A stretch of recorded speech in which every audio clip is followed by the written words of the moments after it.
विशिष्ट गतिलेखन निर्देशिका अभ्यास 33 गति 80 शब्द प्रति मिनट स्टार्ट। श्रीमान, मुझे आश्चर्य होता है सरकारी पार्टी उसका श्रेय लेना चाहे तो ले, विरोधी पार्टी के लोग भी इसमें जिस होड़ में लगे हुए हैं, यह एक खतरनाक खेल है और इस खतरनाक खेल में हमारे सारे देश को झोंकते जा रहे हैं। इससे हमें लगता है कि हमारा भविष्य एक भयावह संकट की ओर चला जा रहा है। प्यारा सभापति जी, मैं आपसे एक बात और कहना चाहूँगा। इस उपमहाद्वीप में हम क्या चाहते हैं? क्या हम एक दूसरे पर बम चलाकर अपने को विजयी घोषित कर सकेंगे?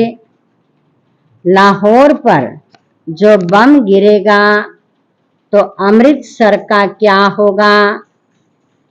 हम कहते हैं हमारे मित्र और हम लोग पुराने समाजवादी हैं। हम बोलने में बड़ा विश्वास रखते हैं और वाणी की स्वतंत्रता हम लोगों का जन्म सिद्ध अधिकार है। लेकिन हम लोग यह भूल जाते हैं कि कभी कभी कर्तव्य के लिए वाणी को विश्राम भी देना चाहिए।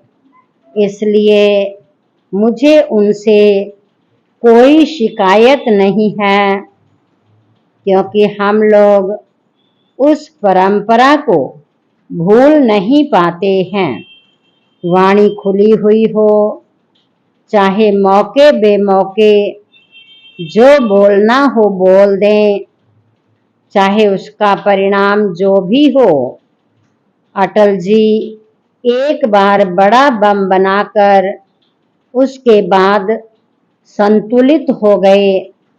मुझे प्रसन्नता हुई संतुलित भाषा में जब वह बोले।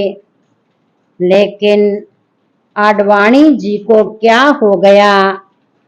वह भी ललकारने लगे जैसे कि पुरुषार्थ की परंपरा इस देश में फिर से जाग गई हो और वह राजस्थान की परंपरा भूल गए। इस मिट्टी को लेकर, जिस मिट्टी में पता नहीं कोई विषाक्त कण ही पड़ा हो, उसको लेकर वह कहाँ जाना चाहते हैं। इस तरह लोगों के मन में जज्बात पैदा करके इस देश में एक गलत होड़ पैदा मत कीजिए। हथियारों की होड़ पैदा करके दुनिया के अनेक देशों ने अनेक क्षेत्रों में बर्बादी का माजरा देखा है और क्या इस देश में भी यही काम होने जा रहा है?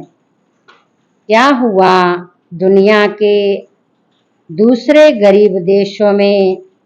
इसी प्रकार बड़े लोगों ने इस प्रकार के उत्साह उन लोगों के मन में जगाए और जगाकर एक दूसरे को लड़ाकर अपने हथियार बेचे।